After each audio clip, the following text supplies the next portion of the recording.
Today, I'm going to be taking a first look at the Week 6 NFL DraftKings main slate. Like I always do here with these first looks, I'm going to go position by position, talking about those plays that are sticking out to me here early on Monday, and then we'll wrap up this video by putting together a first look cash lineup and a first look tournament lineup. With that being said, let's dive into it. And we're going to kick things off here with the quarterbacks. Now, honestly, everyone, during my first initial look here, really didn't love the quarterback pool in terms of cash games. Nothing really popped out to me as, okay, that's a for sure cash game play here in Week 6.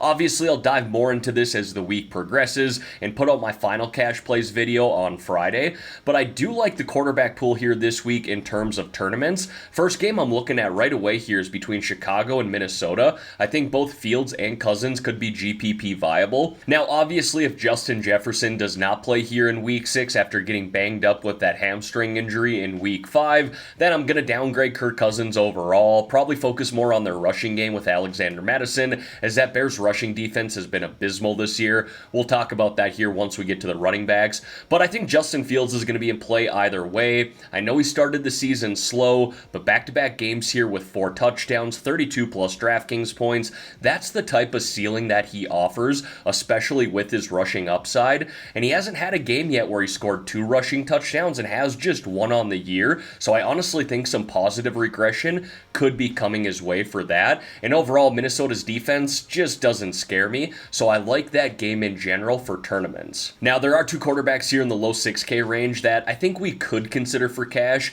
with Burrow and Stafford. I'm a little more hesitant to say that with Burrow after 1 good game, but obviously coming off of his best game of the season where he threw for 3 touchdowns, 300 plus passing yards against a pretty bad Arizona defense, but just glad to see that he's playing better football. And at $6,300, man, that's a good price, but probably more of a tournament consideration for me. And probably the same thing here with Matthew Stafford as well, but I look at the matchup here against Arizona at home, $6,100. We need 18.3 DraftKings points in order for him to meet 3x value. He's basically floated around there all year long. Cooper Kupp back another game in. I think I like Stafford a little bit more than Burrow in terms of cash, but both of those guys for sure tournament considerations. And then in terms of value quarterbacks here, I had 3 that kind of stuck out to me. First is Brock Purdy. Look, we know this 49ers offense is going to put up points, but on the road against a Cleveland defense that has looked very good so far this season, coming off of a bye, should be very well rested. I don't know if it's a cash game consideration here, but at $5,600, that is a really nice price for him. And then 2 other value quarterbacks, Sam Howell. I don't love it going on the road here against Atlanta, but at that price, we need 16.5 DraftKings points in order for him to meet 3x value. Again, he's basically floated around there outside of 1 game all year long. And I don't know if I'm going to go back to this, but I look at the price here, and outside of last week and week 1, Joshua Dobbs has been okay. And at $5,200, we only need about 15 DraftKings points. Again, I don't know if it's a cash game consideration, but those are the quarterbacks that are sticking out to me here on Monday night. Now, moving over here to the running backs, and I don't want to discount Christian McCaffrey because, well, we should never do that, especially in this 49ers offense, but obviously a hefty price tag there at $9,500, again in a tough matchup on the road against the Cleveland Browns. I'm not going to discount him quite yet for cash games, always a tournament play, but that is a hefty price tag, and just during my initial look here, I think I'm going to prefer to spend up at the wide receiver position. We'll get into that here in just a couple of minutes. Devon Achane, we have to consider him for tournaments at this point. Just gone absolutely bonkers over the last 3 weeks on limited touches. I'd love to see what that guy could do with 22 plus touches in a game. But let's not sleep on Raheem Mostert here either at $6,400. This is a beautiful matchup for the Miami running backs in general at home against that Carolina defense, who haven't been able to stop the run all year long. Now, in terms of cash games here, I would be willing to spend up for Travis Etienne. Playing the Indianapolis Colts here, played him back in week 1 where he had 21 DraftKings points, coming off a huge game last week as well against a good defense in Buffalo where he almost had 40 DraftKings points, but I prefer Alvin Kamara just a little bit more here at $6,800, especially considering the matchup against that Houston defense.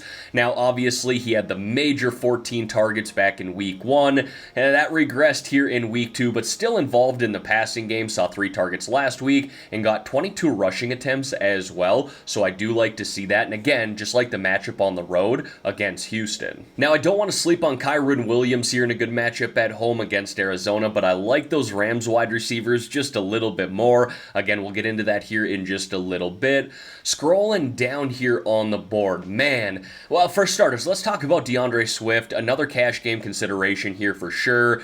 $6,000, we need 18 DraftKings points. He's basically done that every week since he's taken over as the number 1 running back in that Eagles offense. So I will go there. Now, Breece Hall, more of a tournament consideration, but he did have 22 rushing attempts last week, so he's clearly ready to go here, good to go going forward.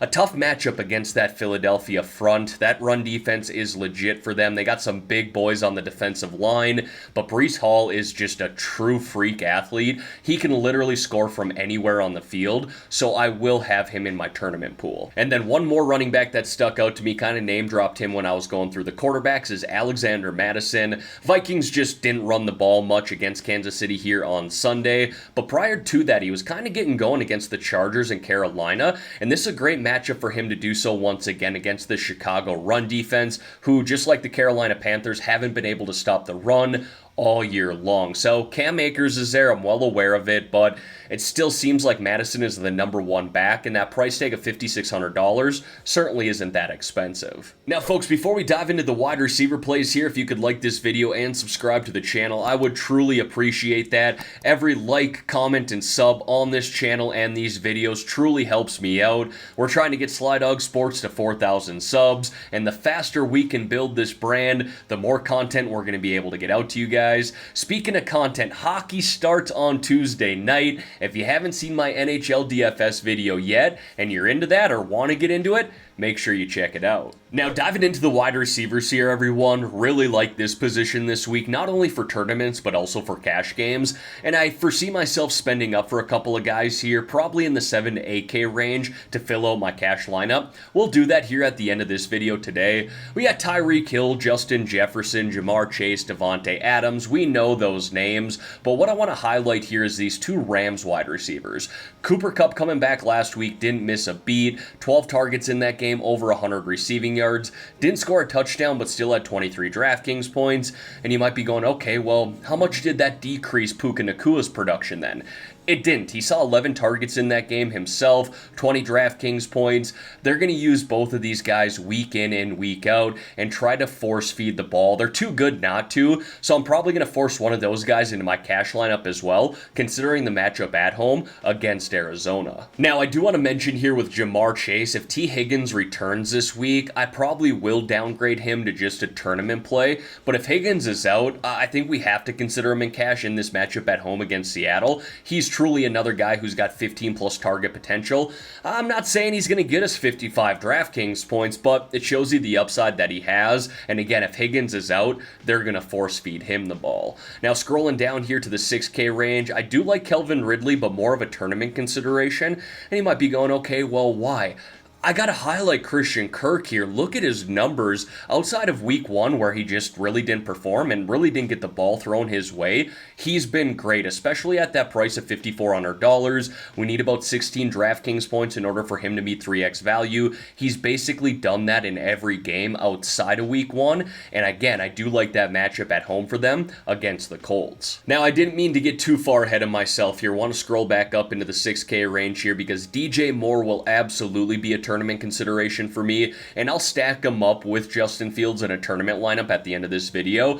He's been the one positive thing in this offense, basically week in and week out. Week 1 didn't have a great game, but he's seemed to have just gotten better with each and every game in Chicago ever since then. So at $6,500 against Minnesota, I do like that too. Now, the one thing about the wide receiver position here, at least early on, is I didn't think there was a lot of value in the 4K range, and as you all know, I really don't dive into into the 3K range here early on, something I do later in the week. But I'm going to go back to Marquise Brown here at $5,000. He's $5,300 this week, $5,000 last week.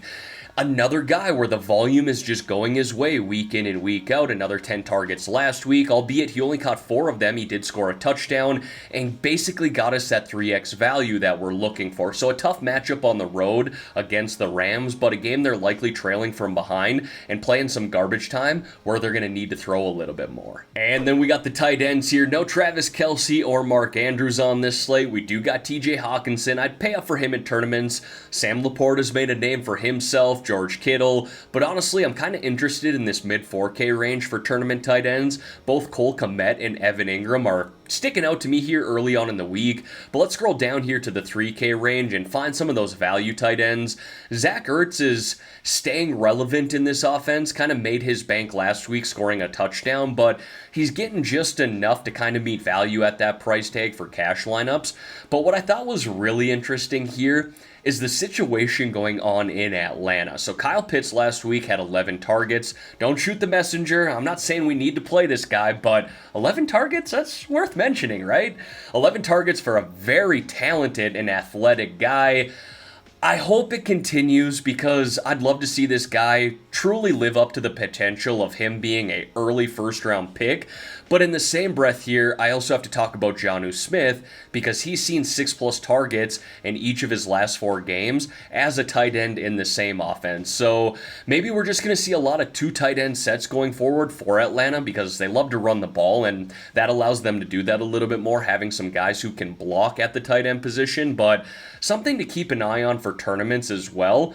At those price tags, if they're getting 7 to 10 targets a game, I don't mind that at all. And then one other tight end that I want to highlight here, going back to the well with Tyler Conklin, talked about him as a cash game consideration last week. I think it's going to be the same thing here this week at $3,300. If he's getting 5-6 targets a game, I will take that, especially in that matchup against Philadelphia, who just hasn't been great against tight ends. They're kind of a pass funnel defense, and a lot of targets do go the tight end's way. And then I'm not even going to waste people's time here when it comes to the defense. For my cash games this week, it looks like I'll probably be locking in the Bucs. Yes, I'm well aware that that Detroit team is significantly better than we've seen in really years past. They're a good offense, but they tend to play better at home compared to on the road, and from what I've seen so far out of that Bucs defense, they've looked legit themselves. So at that price, I'm pretty sure I'll be locking them into my cash lineup. And with that said, let's put together a first look cash lineup here. Now, being that I was so hesitant at the quarterback position earlier for my cash games, I'm going to go right to the skill positions here. And I want to start by putting in Alvin Kamara and DeAndre Swift. Both those guys get nice volume in their offenses. Both have good matchups as well. And not bad price tags either. Both in the 6K range. Definitely capable of beating value. I mean, hell, they're basically averaging their 3x value so far this season. I know Kamara's only played 2 games. Don't get on me about that. But let's go over to the wide receivers here. I'm going to put in Jamar Chase right now, assuming that T. Higgins is not going to play here this week. And let's go in and put in Puka Nacua at this point, just because you do get $1,000 savings off of Cooper Kupp. $4,600 left over per player. Gotta spend down here at a few positions. Let's go to the tight end position. And we're going to put in Tyler Conklin. And then again, got the Bucs there. Christian Kirk, I really like the price tag for him at $5,400, especially considering the matchup at home. $4,900 left over. Let's go back to the quarterback position here. Basically left with value options.